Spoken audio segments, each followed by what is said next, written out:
परिवार को आपको बोला है कि शव ले जाए साथ में, पुलिस तो अब ये कह रही है कि आप लोग ले जाइए, यहाँ फैसिलिटी नहीं है। हाँ, उन्होंने तो ऑलरेडी अपने मकसद में कामयाब हो गए ना। जो वो हमारे डर था, वो हमें डर हमारा सही था। हम कह रहे थे, पहले दिन से चिल्ला रहे थे कि बॉडी डिकम्पोज करके ही मानेंगे।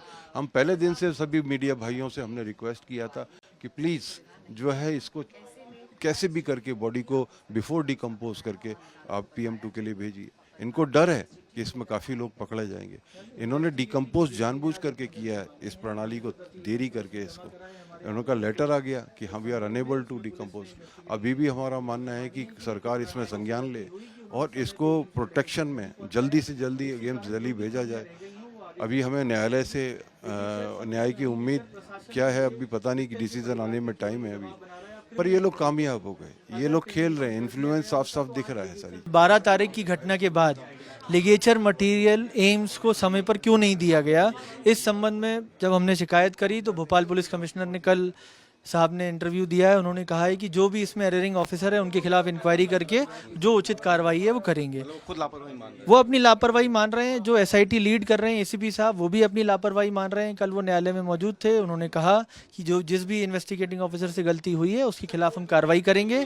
इसमें सबसे महत्वपूर्ण बात यह है कि शुरू से शासन प्रशासन, इन्वेस्टिगेटिंग एजेंसी, एम्स सब हम पे दबाव बना रहा है कि 12 तारीख के बाद आप क्रिमिनेट करिए बॉडी। हमारा ये कहना है, अगर हमने बॉडी क्रिमिनेट कर दी होती तो जो सुनने में आ रहा है 16-17 के आसपास आप लोग लिगेचर भेजा है एम्स में और फिर वो रिपोर्ट बना रहे हैं, ये अगर क्रिमिनेट हो जाती तो कैसे मैच करते आप? ये बहुत बड़ी कमी है जिसको हमने लिगेचर को लेकर के भी आज सवाल उठाए वहाँ पे। लिगेचर को लेके हमने सवाल उठाया कि 12 तारीख की घटना है, उसके बाद से एक अभियुक्त इसमें फरार हैं जिनको मध्य प्रदेश की पुलिस नहीं पकड़ पा रही, पता नहीं क्यों नहीं पकड़ पा रही। एक आरोपी जो है वो एंटिसिपेटरी बेल पे बाहर है।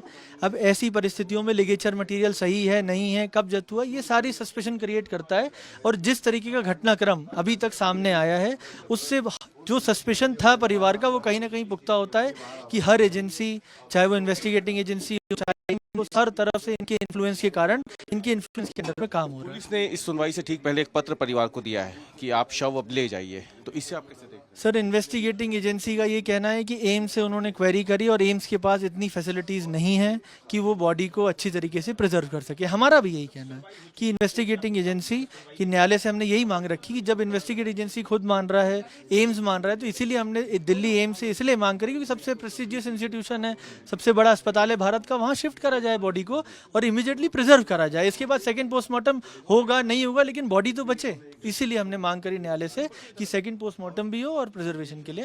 आपने ट्विशा की ऊंचाई को लेकर के भी, कद को लेकर के भी जज के सामने को लेकर जो हमको आया सर सामने, वो मॉडलिंग करती थी, वो मिस पुणे रही हैं, उनने इंडस्ट्री में भी काम करा है, उनके कई मॉडलिंग वीडियोस हैं जिसमें वो अपनी हाइट बता रही हैं। उनकी हाइट 172 173 के आसपास आ रही है। बट जो बात हुई इन्वेस्टिगेटिंग एजेंसी से, उसमें ये सामने आया कि 161 हाइट ऑब्जर्व करी है एम्स ने। इतनी बड़ी गलती कैसे हो सकती है? अगर आपने सब कुछ निष्पक्षता से काम करा है, हर चीज़ आपने अनबायस्ड होकर करी है, तो इतनी बड़ी गलती नहीं हो सकती। तो कहीं ना कहीं ये लैकुना इसीलिए है कि आगे चलकर आरोपियों को फायदा दिया जा सके। कब तक आपको लग रहा है कि फैसला आ जाएगा सेकंड पोस्टमार्टम? अब जज साहब का कहना है, मजिस्ट्रेट साहब केस जारी पढ़ेंगे, हमारा एप्लीकेशन देखेंगे और फिर डिसाइड करेंगे। 3 शाम तक उम्मीद है कि फैसला आ जाएगा और हमारे पक्ष में आएगा।